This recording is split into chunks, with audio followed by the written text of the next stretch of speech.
from the mountaintop. I will go and tell it. I will go and tell it. Tell it from the mountaintop. Thank you for sending Jesus. He was born for all the world. You gave us so much love, and I'm telling all the world. I will go and tell it. I will go and tell it. Tell it from the mountaintop. I will go and tell it. I will go and tell it. Tell it from the mountaintop. The night Jesus came started like a silent night. The shepherds looked up and saw the brightest light. And then what happened was a bigger surprise. They looked up and saw the angels in the sky. I can't keep it inside, I've gotta tell it. Go tell it. Jesus, you are alive, I've gotta tell it. Go tell it. I will go and tell it. I will go and tell it. Tell it from the mountaintop. I will go and tell it. I will go and tell it. Tell it from the mountaintop. Go, go, go. Tell it. Go, go, go. Tell it. Go, go, go. Tell it. Go, go, go. Tell it. Let's give it a try. Go tell it. Let's give it a try. Go tell it. I'm telling everyone, everywhere he's alive. Just like the angels singing in the sky. I can't keep it inside, I gotta tell it. Go tell it. Jesus, you are alive, I gotta tell it. Go tell it. I will go and tell it. I will go and tell it. Tell it from the mountaintop. I will go and tell it. I will go and tell it. Tell it from the mountaintop. Go, go, go. Tell it. Go, go, go. Tell it. Go, go, go. Tell it. Go, go, go. Tell it. Thank you for sending Jesus. He was born for all the world. You gave us so much love, and I'm telling all the world.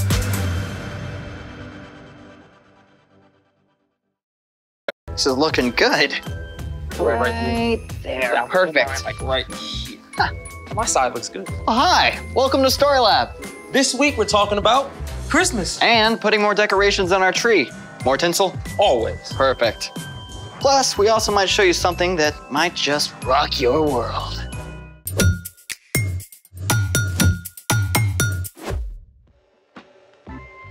Hey, I'm Zeke. And I'm Carter. And today we're talking about, what else? Christmas. Christmas is celebrating Jesus, God's greatest gift. What's this? This is a rock. But what does a rock have to do with Christmas? Plenty. Rocks aren't exactly exciting. Didn't you ever have a pet rock? What's up, Flintstone? I'm doing great. Just a great day. Awesome. I don't make a habit of talking to rocks. Well, then you're missing out. Oh yeah?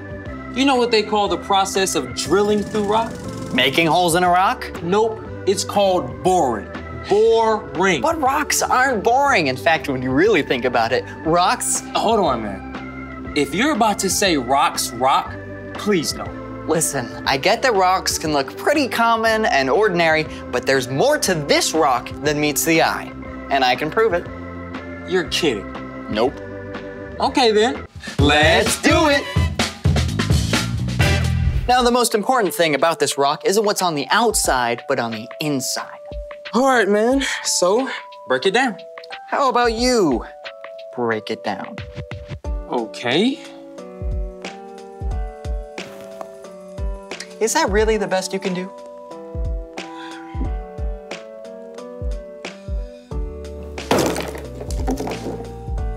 Whoa. You know, on the outside, it looks like a plain old rock, but it's actually a geode. You're listening to WROK, your home for classic rocks. Up next, it's Geode. Rough and bumpy on the outside, but on the inside, beautiful crystals made of minerals. Dig it. I've heard of geodes. You can find them all over the world, right? That's right. Europe, Africa, South America, and North America. But how are these fancy diamond eggs, made? It all starts with volcanoes.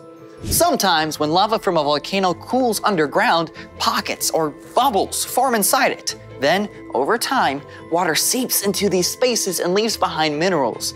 Eventually, those minerals build up, forming these really cool crystals. They come in all sorts of shapes and colors. And all kinds of sizes, too. You got it. From small enough to hold in your hand all the way to ginormous. One of the largest geodes in the world was discovered in Ohio in 1897. That geode is more than 35 feet wide in places. You can actually walk around inside it.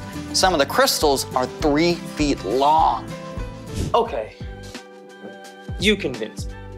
Something can look very ordinary on the outside while something amazing is happening on the inside. Speaking of which, it's time for The story before the story.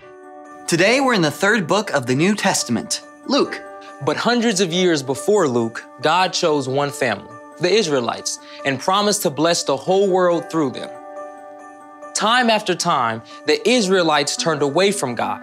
At last, they were attacked by foreign nations. But God still had a plan. God spoke through men called prophets, promising to send a rescuer to save the people. And yet, after that, silence.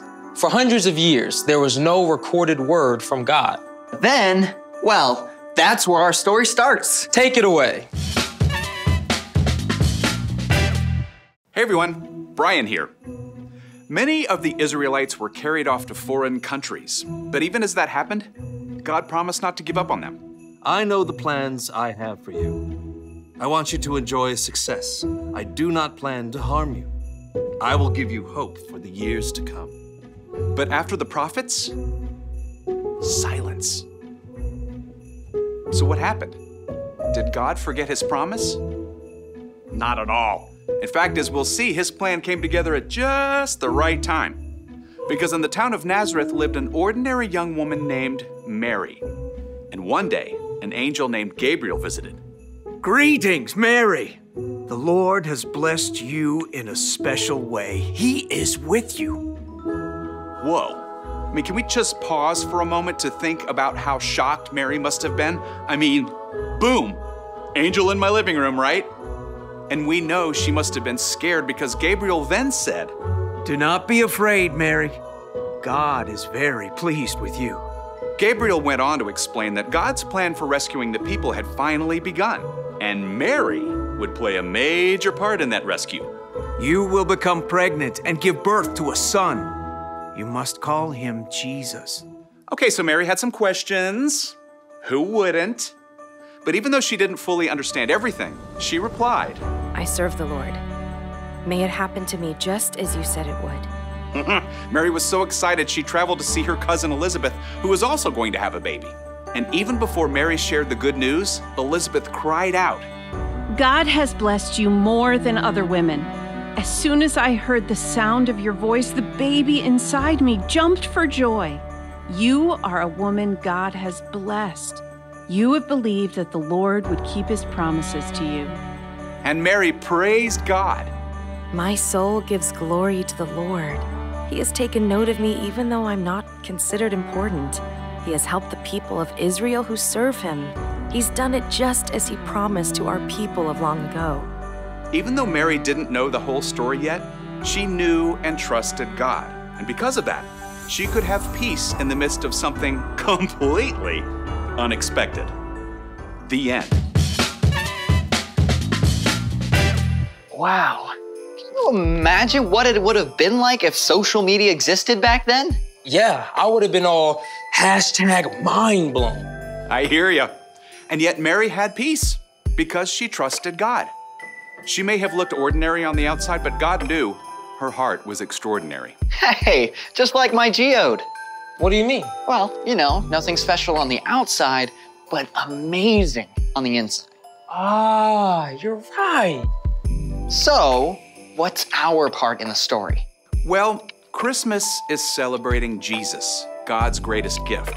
But Jesus wasn't just a gift. He was the central part of God's big plan to rescue us.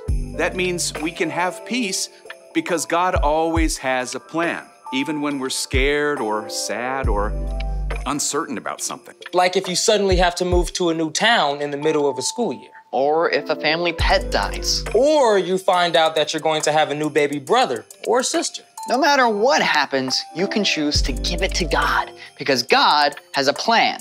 So we can have peace. I don't know why I'm here. I couldn't have said it better myself. See you guys next time. So, here's the thing. You can have peace because God has a plan. Hey, decorating with geodes? Good call. What can I say? These rocks rock. Thanks for joining us in the Story Lab. See you next time. That was a pretty good joke. Thank you. But you've had some good ones as well. Kind of learned from you, you know. Yeah, they're all right.